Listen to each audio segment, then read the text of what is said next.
السلام عليكم مشاهدينا الكرام، مرحبا بكم في قناه رشيده الخليفي. اليوم ان شاء الله غادي نوجدكم واحد الملاحات اللي كيجيو ساهلين ومرقين. تابعوا معنا ان شاء الله الفيديو حتى الاخير باش تشوفوا طريقه التحضير ديالهم. الى عجبكم الفيديو دائما شجعونا وضغطوا على زر لايك واشتركوا معنا في القناه باش يوصلكم كل جديد. درت مقله غادي ندير فيها شويه ديال الزبده وشويه ديال الزيت.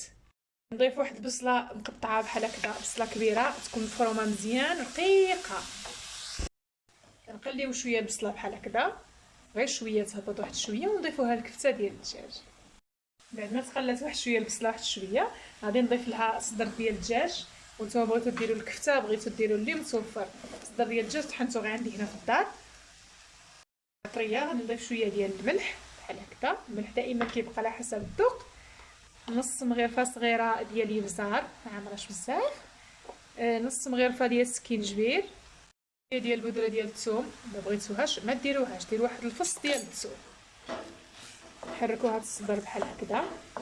الكفته راه دغيا كطيب، باش كنقليو ديك شويه ديال البصله عاد كنضيفوا الكفته. نضيف واحد شويه ديال الكمون غير شويه بحال هكذا. نبقى نحرك بحال هكذا. العافيه دائما كتكون عندنا شويه مجهده باش الخضار البصله الدجاج ما كيذوقلناش الماء وكتجينا الحشوه ديالنا ناشفه. كنقلي بحال هكذا وكنفتو مزيان. ملي كنشوفوا الحشوه ديالنا صافي طابت قريبه طيب كنضيف عليها شويه ديال القزبور بحال هكذا. كنضيف عليها شويه ديال الحار وكيبقى اختياري، بغيتو ديروه بغيتو ما ديروش. شويه ديال الصلصه حاره.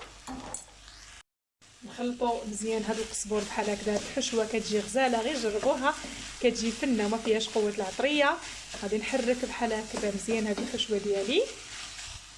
عليها واحد جوج مغارف ديال الياغوت طبيعي، بغيتو ديروا الياغوت طبيعي ولا بغيتو ديروا الكريمه ديال الطبخ. جوج مغارف كنخلط، كيعطيها واحد التعليكه زوينه وكتجينا الحشوه ديالنا غزاله. كنخلط بحال هكذا، نخلطو حتى يتخلط لنا مزيان داك الياغوت مع الحشوه. ملي كطيب لنا الحشوه ونطفيو عليها غادي نضيف شويه ديال الفرماج. شويه ديال الفرماج هذا كيبقى اختياري، بغيتو ديروه بغيتو تخليوها غير هكذا حتى نطفيو عليها الحشوه. عاد كنضيفوا ديك الفرماج كنحركوا بحال هكذا. صافي الحشوه ديالنا كتكون موجوده، كنخليوها تبرد وندوزو نوجدوا العجينه. العجينه راها ساهله ودغيا كتوجد. والعجينه عندي كاس ونص ديال الماء دافي بعبر كاس العنبه بحال هكذا. كيسان ديال الطحين، يكون عندنا طحين مغربل المقبل بحال هكذا، جوج كيسان. غادي نضيف عليهم مغروفه ديال السكر بحال هكذا، يمكن لكم تعوضوها بمغروفه ديال العسل. غادي نضيف مغروفه عامره ديال الخميره ديال الخبز.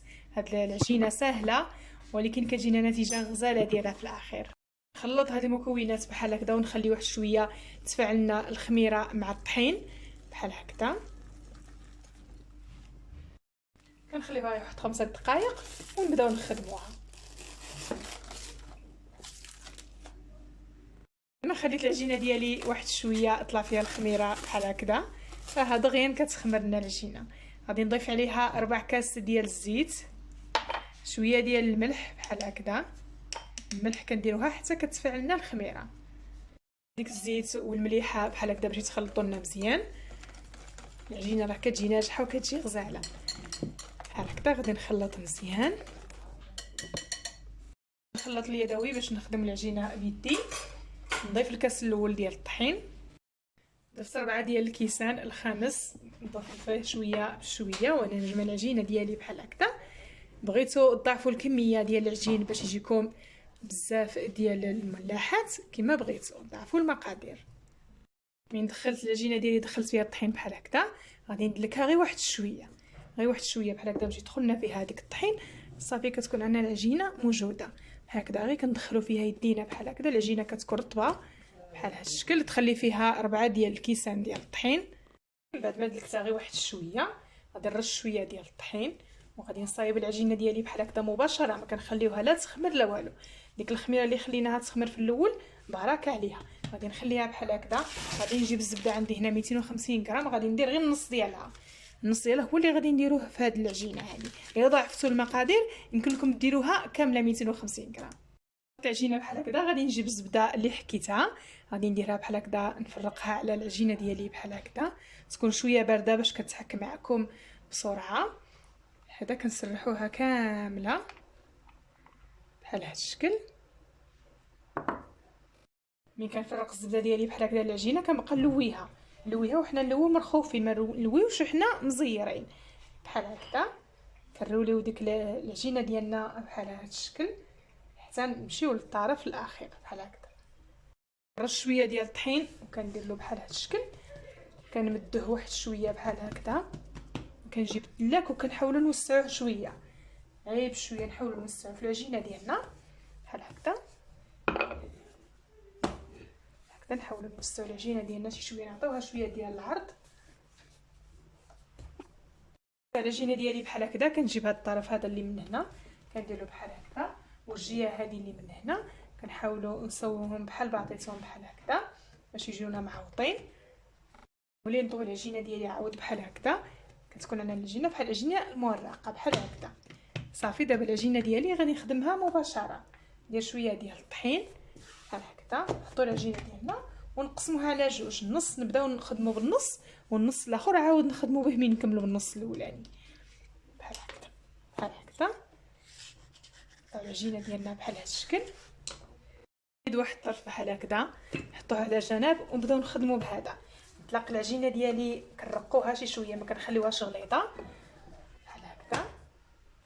لما رققت العجينه ديالي بحال هكذا كنرقوها شي شويه، ما كنرقوهاش بزاف ولكن تكون انا رقيقه. كنجيب القطعه ديال البيتزا ولا الموس ولا، ولكن الاحسن تكون عندكم هذه.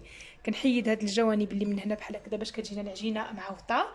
كاع هاد الجوانب اللي من هنا كنحيدوهم، هادو نقد نوليو نشكلوا بهم، غير هما نجمعوهم بلا ما ندلكوهم بحال هكذا. كنحيد هاد الطريفات هادو اللي في الجوانب بحال هاد الشكل باش كنعوطوا العجينه ديالنا باش نقطعوا بحال هكذا. نقسم العجينه ديالي على 4 ديال القطع بحال هكذا، نقسموها بحال هاد الشكل بحال هكذا على 4 ديال القطع، ونولي نقسمها عاود، نولي نقسمها بحال هكذا. نتوما على حسب بغيتو يجيوكم كبار وبغيتو صغار كما بغيتو. غادي نقسمهم بحال هاد الشكل.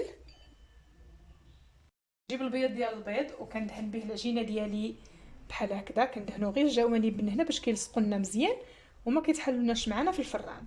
غادي ندير الحشوه، كتجي غزاله، غير جربوها كتجي فنه. غادي ندير الحشوه بحال هكذا،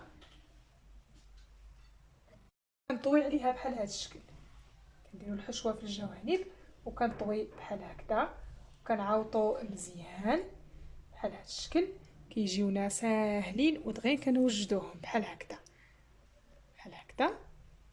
كنديروهم من هنا وكنتكيو عليهم بواحد الفرشيطه بحال هكذا باش كياخذوا لنا ديك الشكل ديال الفرشيطه بحال هذا الشكل. كنتكيو عليهم في الجوانب بحال هكذا وكنحطها في اللاطه بحال هذا الشكل. كنتكي عليها بحال هكذا، كنتكيو عليها بحال هكذا في الجوانب بحال هذا الشكل حتى الفرشيطه لا شتا لصقت لكم ولا ديروها بشويه ديال الطحين هكذا ونحطها في اللاطه. جربوا هاد الملاحات راهم كيجيو غزلان وكيجيو زوينين، والعجينه ديالهم كتجي ناجحه وغزاله.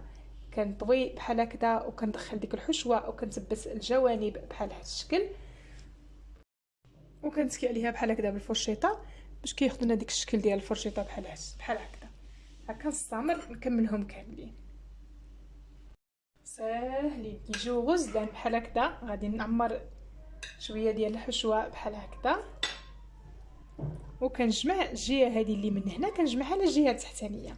كندخل ديك الحشوه بحال هكذا صافي، كندورها بحال هكذا وكنتكيو عليها بالفرشيطه بحال هذا الشكل. الفرشيطه كنديروها في الطحين اللي لصقت لكم، ديروها في الطحين بحال هكذا وكندوروا عليها كامله بحال هذا الشكل. كيجيونا بحال هكذا بحال هكذا. عطوني جوج ديال الليطان عامرين، درت واحد الاصفار ديال البيض ودرت معاه نقيطه ديال الحليب وواحد نقيطه صغيره ديال صلصه الصوجه، ولا ديروا قهوه سريعه الذوبان. غادي ندهنهم بحال هكذا بحال هكذا. غادي ندهنهم ونخليهم واحد 10 دقائق هكا يرتاحوا، عاد ندخلهم يطيبوا ونتلاقاو نشوفوا الشكل النهائي ديالهم كيفاش غادي يجيو. مشاهدينا هذا واش النهائي ديالنا ديال الملاحات اللي وجدناهم هذا النهار. جربوهم راهم يستحقوا التجربه ديالكم.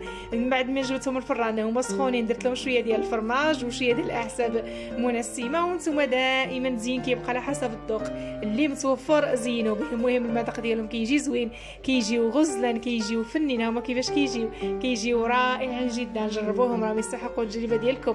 هما كيفاش كيجيو من داخل كيجيو رائعين جدا بالصحه والراحه. ودائما الى عجبكم الفيديو بارطاجيوه مع العائله والاصدقاء، وكنشكركم بزاف على الاشتراك معايا في القناه ولا التشجيع ديالكم.